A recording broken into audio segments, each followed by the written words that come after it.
Thank you for staying with us. Let's start in Chicago, where Kenya's Ruth Chepngetich smashed the women's marathon world record in Chicago, setting a historic time to break the 2 hours, 10 minutes barrier.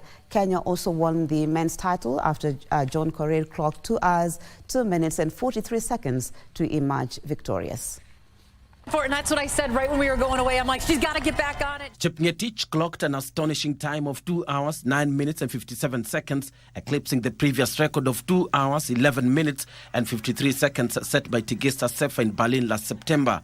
The 30-year-old, who won the Chicago Marathon for the third time after previous victories in 2021 and 2022, was stunned after crossing the finish line. Something, let's get her here, everybody. We have seen it.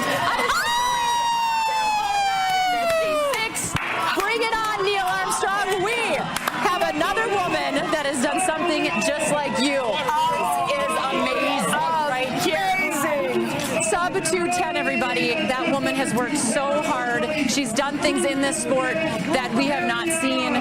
She did it again today. Unbelievable. Another world record at the Bank of America Chicago Marathon.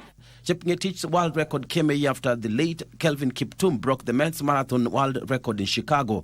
Chepngetich entered the race as the fourth fastest woman in history with a personal best of 2 hours, 14 minutes and 18 seconds. Now on Mount Roosevelt, he's about to make that turn onto Columbus Drive. He is about to become the 2024 Bank of America Marathon champion. Kenya also won the men's title after John Korir clocked 2 hours, 2 minutes and 43 seconds to emerge victorious. Ethiopia's Hussein Mohamed Issa finished second in 2 hours, 4 minutes and 39 seconds, while Amos Kipruto finished third in 2 hours, 4 minutes and 50 seconds. To Mr. John Korir from Kenya, unofficially the time 2:02:42 unofficially. What a great finish, great negative split. We'll have to check on that negative split for you, but he definitely came. Korir ran both the 2022 and 2023 Chicago marathons, and despite running two of the fastest times of his career, finished third and fourth respectively. This year's finish also marked an unofficial personal best. Coming into this race, he had run. Congratulations to Ruth Chepngetich and John Korir for making Kenya proud. Now, Deputy President Rigathi Gachagua has called on Kenyans to remain calm and peaceful as he prepares to defend himself in the Senate. Speaking during a church service to commemorate the 34th anniversary of the ACK Embu Diocese on Sunday, Gachagua urged the public to pray for him and the nation amid heightened political tensions following his impeachment by the National Assembly. Irrespective ya ile itatokea, nataka kuuliza amani katika hii Embu, katika Mlima Kenya, katika Kenya nzima. Sisi tuko na nchi ya Kenya, hatuna nchi nyingine. Deputy President Rigathi Gachagua, who is currently facing trial before the Senate following his impeachment by the National Assembly, has urged Kenyans to place their trust in God and remain united regardless of the outcome. Yale yote ambayo inaendelea Kenya msijali. Si ndio? Si iko Mungu mbinguni? Sisi ni Wakristo na tunamwamini Mwenyezi Mungu.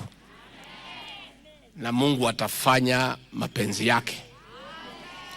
Binadamu wanaweza panga mambo mingi, lakini iko Mungu mbinguni. Muendelee kutuombea. Muendelee kuombea nchi yetu. In the days of trouble, when the waves are hitting against a nation, I urge you to have faith. I urge you to have faith in God. In God, there is victory. Say, in God, there is victory. Speaking during a church service in Embu, Gachagua reassured the congregation that despite the political storm, God is in control. Sisi tulichaguliwa na watu wengi hawa ya Embu. Si ndio? Sijui kama tawezekana tulichaguliwa na hii watu yote tufukuzwe na watu wachache. Hiyo ni haki kweli watu ya Embu? Gachagua expressed confidence in the judiciary to handle the situation fairly if it escalates. Lakini sisi tuna imani kubwa sana na mahakama zetu. Our judiciary is very professional, and I have no doubt in my mind that our eminent judges will protect and uphold the Constitution, the rule of law, and always make sure that the will of the people is sovereign. Gachagua also commended the 44 members of parliament who voted against the impeachment motion, encouraging leaders to heed the wishes of their constituents. Na ndio mimi namshukuru huyu mjumbe wenu Getonga Mukunji, alipiga kura, alisikiza watu wa Embu vile wanase. Hata huyu Dabwen alikuwa ameandika barua, akakuja Embu, akasikiza watu, akapinduka. Akafuata vile wananchi wanafanya nini? Kwa sababu sisi zote ni watu ya kuchaguliwa. Na ni mzuri usikize ile watu ambayo wamefanya nini? Kwa hivyo watu wa Embu mlichagua mimi na President William Ruto, mkatupatia kura zenu zote. Tungeuliza uamuzi wa raia uheshimike. Kwa sababu raia wanapiga kura miaka 5. The Senate's impeachment trial of Gachagua is scheduled for October 16th and 17th, 2024. Thank you, Abdiaziz Hashim. The Senate will, for the first time since its establishment, canvass an impeachment motion against a sitting deputy president. Voting will not be restricted to delegations, as each member will have an opportunity to vote on each of the 11 charges against the deputy president, Rigathi Gachagua. Our reporter Gladys Mungai examines the litmus test for the Senate amid divided opinion by legal pundits on whether the allegations in the impeachment motion meet the legal and constitutional threshold, or is it a political question that requires a political process? The Senate will this week hear accusations and counter-accusations as DP Gashagua's team seeks to defend him following his impeachment by the National Assembly. The impeachment process will kick off with a pre-hearing meeting by senators in a closed-door session before the preliminaries, where the rules of the procedure and schedule for debate for the next 2 days will be spelled out.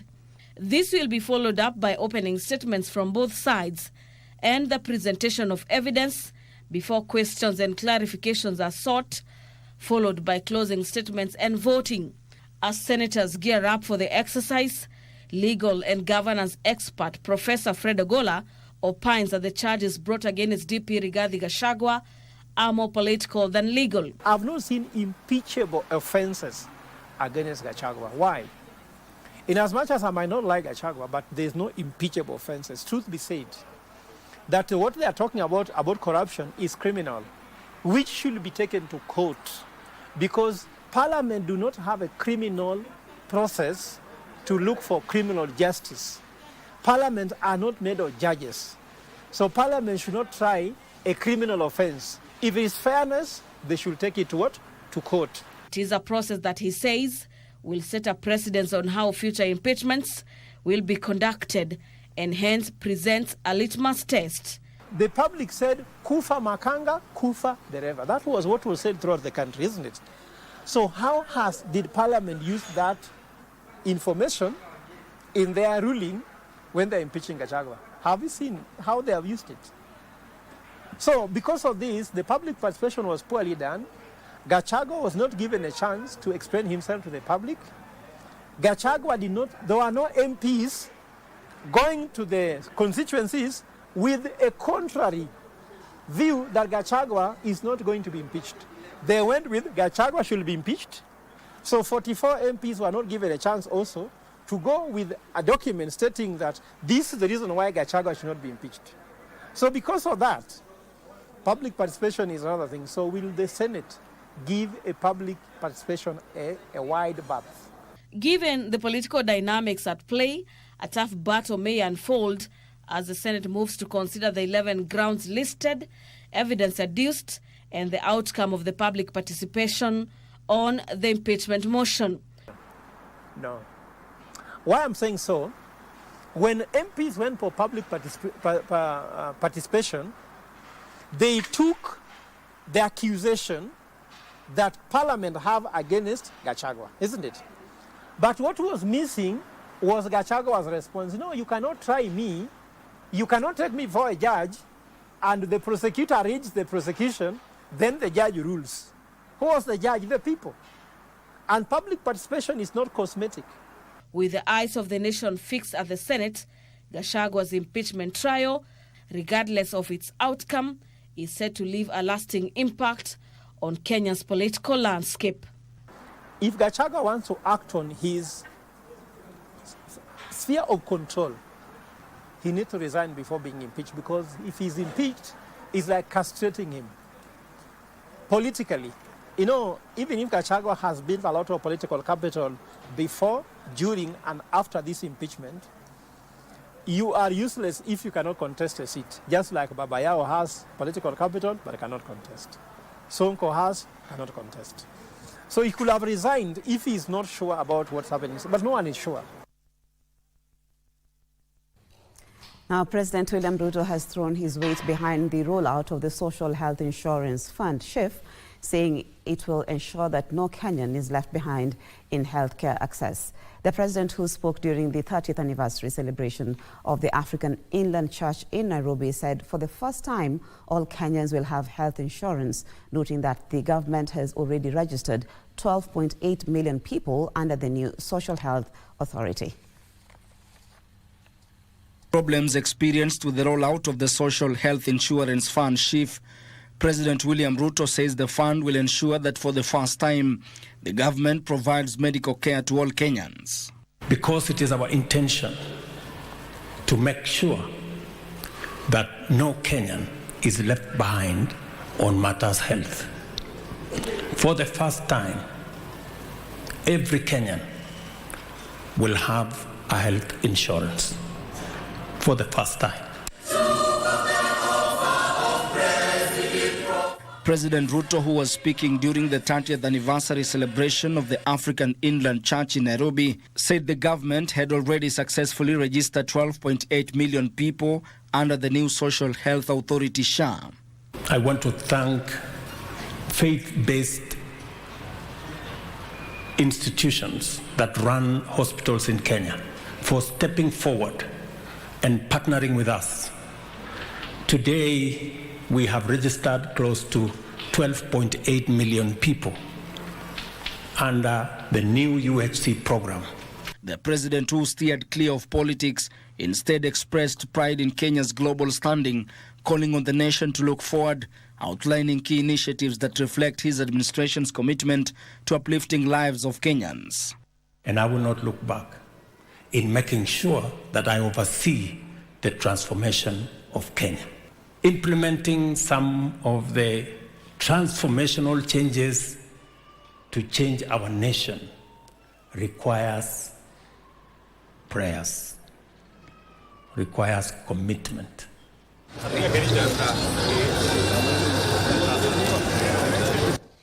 Now, opposition chief Raila Odinga has thrown his weight behind the Adani Group takeover of critical infrastructure through a public-private partnership model.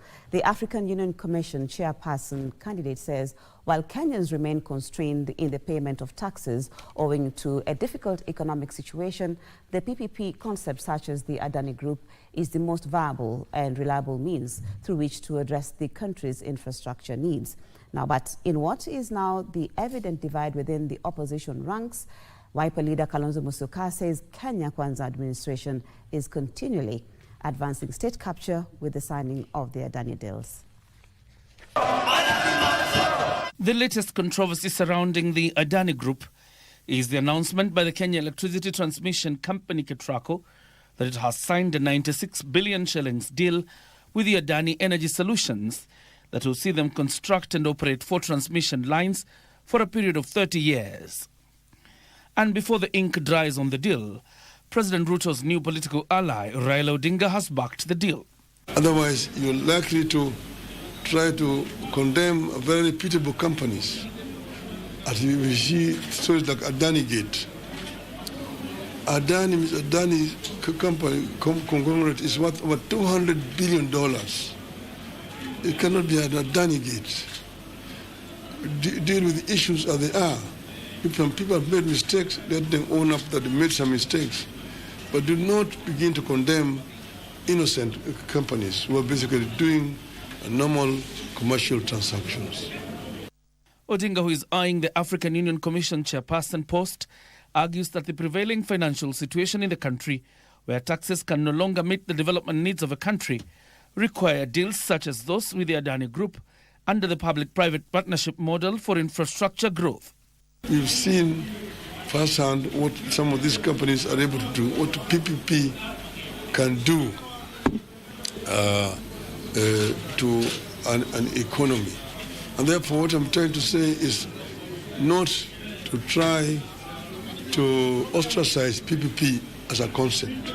Odinga, however, challenged government to be transparent about the contents of the deal. We must change the way we address our planned PPPs if we protect the current positioning of Kenya as the most profitable and reliable destination for PPP's programs, and at the same time ensure that the interests of the people of Kenya are protected.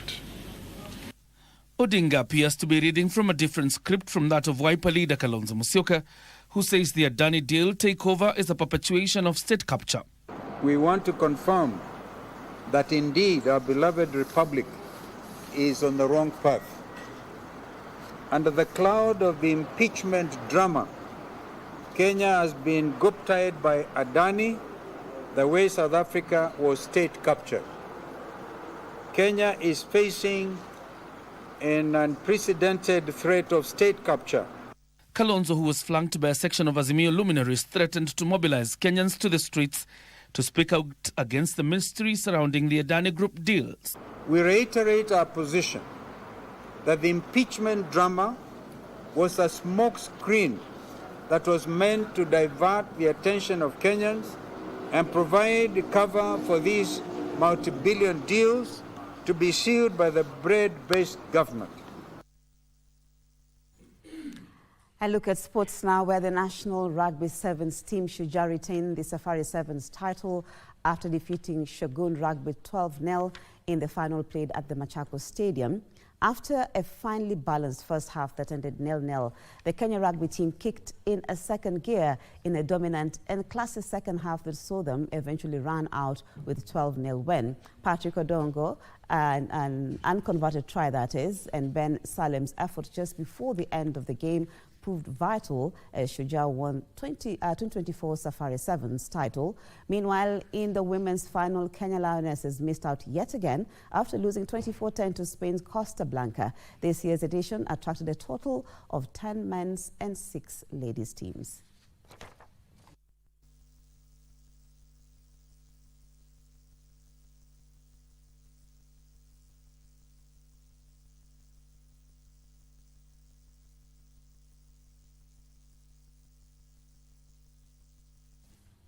Now, Eritrea's Mulen Berhan Henok won the men's elite and under-23 title at this year's CAC Road Cycling African Championship, which ended yesterday in Iten. Mulen Berhan clocked 3 hours, 46 minutes and 21 seconds to emerge victorious in the event, which started in Eldoret town and ended in Iten and covered a total of distance of 175 kilometers. South Africa's Van Nekan Emel clocked 3 hours, 46 minutes and 23 seconds to finish second, while Clark Gagimo of Uganda finished third. Werutere Geshiru Efantas was the top Kenyan finisher, crossing the finish line at the 27th spot, while Edwin Dungu and Ivan Kimani Wangai completed the event in the 29th and 32nd positions, respectively. Participants used the event to prepare for the World Cycling Championship, which are scheduled to be held in Rwanda in 2025.